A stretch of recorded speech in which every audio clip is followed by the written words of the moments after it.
Hello, fellow Toastmasters. I'm so grateful to be here today and see all of your shining faces. As Lynn set the tone for our meeting, we were right in sync there, Lynn. Kindness and gratitude are a part of November. November is National Gratitude Month. World Kindness Day is coming on Sunday. And I wanted to bring a little flavor as we come into the holidays here with how we can embrace kindness and gratitude. First, I started off by doing a little research online and I grabbed this cute calendar. It was something that a family therapist put together, I think last year, with ideas of things you can do every day to express gratitude or to have an act of kindness to someone. If it's too small for you to see, some of them say things like, write a kind message and stick it in a public place, or write a thank you card, give someone a small gift just because. As I started practicing my speech, I started realizing that this is a really kind group. It started from the very beginning when Jean started the club because she infuses kindness in everything she does. It goes all the way to our newest almost member, Lakita, who's already sharing a location option for us. This is a kind group. So how can we take this to the next level? Today, I'm going to share with you two ways that I think we can take it to the next level, and that is through self-kindness and gratitude when things are challenging.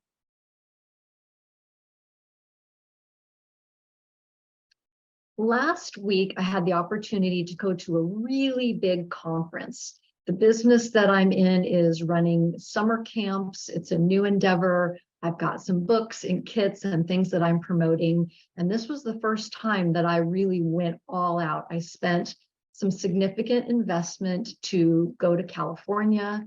I flew down on a Monday, came back on a Thursday. So it took my whole week.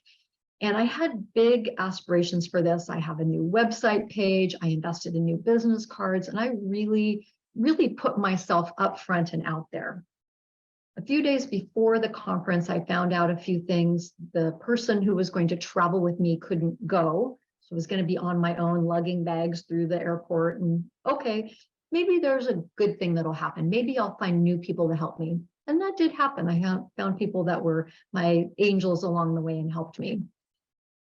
I also found out that we wouldn't get to set up our booth on Tuesday, which was the original plan. The conference was on Wednesday.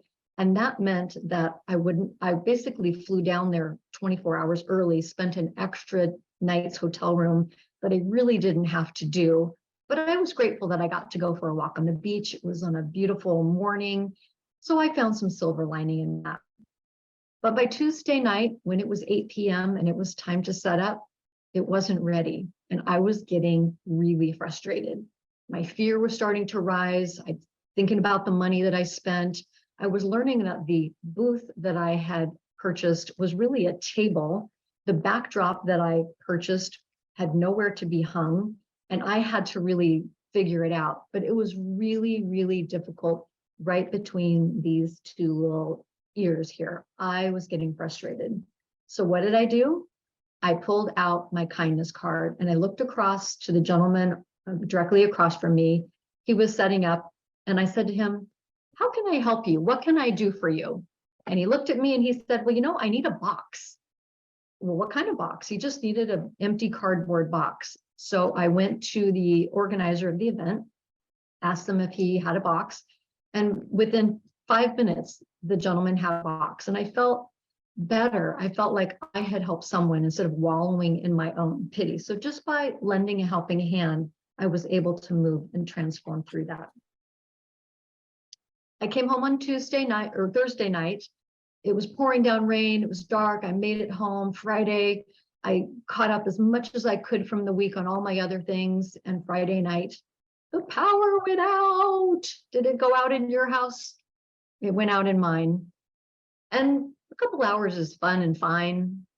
A day is even doable. But by Sunday, I was pretty grumpy. I hadn't showered for a few days. I was cold, but I wasn't super cold because I was grateful for the gas fireplace that we had installed. But I was also feeling some responsibility. Our generator wasn't working, even though we had it repaired. And the people that relied on that for well water, our neighbors, neither one of us had water. We had stocks of water, we had ways to get water, but I was feeling frustrated, and that was at myself. Again, I was feeling unkind to myself. I wasn't prepared enough. My antidote, breakfast to my neighbor, helping people unload things out of their car, a new generator. Those were the type of things that I could do and that helped me really get through. We did get power back yesterday. Thank you very much. And I am grateful for the heat in my house. Cheering on somebody is another way that we can spread kindness. A lot of times we think, oh, someone's so nice. Maria's so great that she came.